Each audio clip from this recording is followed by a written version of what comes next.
হওয়ার কারণে এরা কোথায় যাবে? জাহান্নামে যাবে। পরবর্তীতে ঈমানের কারণে তার গুনাহ শাস্তি ভোগ করিয়া আল্লাহ কোথায় দিবেন? জান্নাতে দিয়ে দিবেন। জান্নাতে কি করবেন? দিয়ে দিবেন। বাবারা, একটা সেকেন্ড সহ্য করতে পারবো কি আমরা জাহান্নামের আগুন? আমরা আল্লাহর কাছে দোয়া করি, ওগো আল্লাহ তাআলা, আমরা আমাদের আমল দ্বারা জান্নাতে যাওয়া সম্ভব না। বুখারীর riwayat, আল্লাহ নবী বলেন, যারই হিসাব নেওয়া হবে তাকেই শাস্তি দেওয়া হবে। মান হুসিবা উকিবা, যারই হিসাব নেওয়া হবে তাকে কি দেওয়া হবে? শাস্তি দেওয়া হবে। এই জাহান্নামের মধ্যে লাগবে মুসলমান তাওহীদপন্থী, যাদের গুনাহের পাল্লা ভারী হয়েছে, যাদের গুনাহের পাল্লা কি ভারী হয়েছে, সেই জাহান্নামের মধ্যে গুনাহগার মুসলমানরা থাকবে, যাদের গুনাহের পাল্লা ভারী হয়ে গেছে, নেক আমলের পাল্লা হালকা হয়ে গেছে। এই জাহান্নামের মধ্যে কারো শাস্তি হবে, কারো আগুন থাকবে এই সাত পর্যন্ত, গোটা পর্যন্ত, কারো থাকবে হাঁটু পর্যন্ত, কারো থাকবে কাঁধ পর্যন্ত। তাদের আমল অনুযায়ী শাস্তি দেওয়া হবে। সর্বনিম্ন শাস্তি দেওয়া হবে যে জাহান্নামীকে, সেই জাহান্নামীর নাম জানেন কি? সর্বনিম্ন সবচেয়ে কম শাস্তি হবে জাহান্নামের মধ্যে একজন ব্যক্তি, সেই ব্যক্তির নাম কি? খাজা আবু তালেব। খাজা আবু তালেব রাসূলের কি হন? আপন চাচা। রাসূলের কি? আপন চাচা।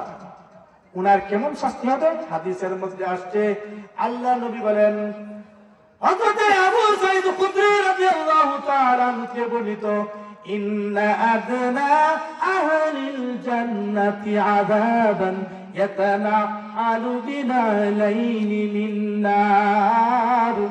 আল্লাহর নবী মুহাম্মদুর রাসূলুল্লাহ সাল্লাল্লাহু আলাইহি ওয়াসাল্লাম ইরশাদ করেন, সর্বনিম্ন শাস্তি যাকে দেওয়া হবে, যে জাহান্নামীকে, সেই জাহান্নামীর পায়ের মধ্যে দুইটা আগুনের জুতা পরিয়ে দেওয়া হবে, যার দ্বারা ইয়াগলি দিমাগুহু মিন হারারাতিন আলাইহি আও কামা ক্বালা আলাইহিস সালাতু ওয়াস সালাম। যে আগুনের তীব্রতার কারণে মগজ টকবক টকবক করে গড়ে গড়তে থাকবে, এটা হলো সর্বনিম্ন শাস্তি। কিন্তু এই খাজা আবু তালেব সে মনে করবে তার চেয়ে কঠিন শাস্তি আর কাউকে দেওয়া হইতেছে না। মুতামাজিন, এই আবু তালেব, এই জন্য আমি তো এই পবিত্র বলি, সবাতে সালেহাতুরা সালেহাতুনাদ সুহবাতে তালেহাতুরা তালেহাতুনাদ। সব ব্যক্তির সাথে থাকলে তুমি সৎ হয়ে যাবে। এই আবু তালেব রাসূলের জন্য যা করেছে নতুনও এমন উপকার আর কেউ করে নাই। এই আবু তালেব দুনিয়াতে বাঁচাতে বেঁচে থাকা পর্যন্ত আল্লাহর নবীর দিকে কেউ কোনো বড় ধরনের কোনো আঘাত করতে পারে নাই। এই আবু তালেবের ইন্তেকালের সময় আল্লাহর নবীর পাশে দাঁড়ানো, সাথে ওই সমস্ত আবু জাহেল, উতবা, শাইবা, রাবিয়া এরাও দাঁড়ানো। আল্লাহর নবী শুধু বলতেছেন, ওগো আমার চাচা, একবার বলুন লা ইলাহা ইল্লাল্লাহু তুফলিহুন। একবার বলুন লা ইলাহা ইল্লাল্লাহ, তাহলে আপনি কামিয়াব হয়ে যাবেন। আশহাদু লাকাল জান্নাহ, আমি আশহাদু লাকা ইয়াউমাল কিয়ামা, কিয়ামতের দিন আপনার জন্য আমি আল্লাহকে সাক্ষ্য দিব।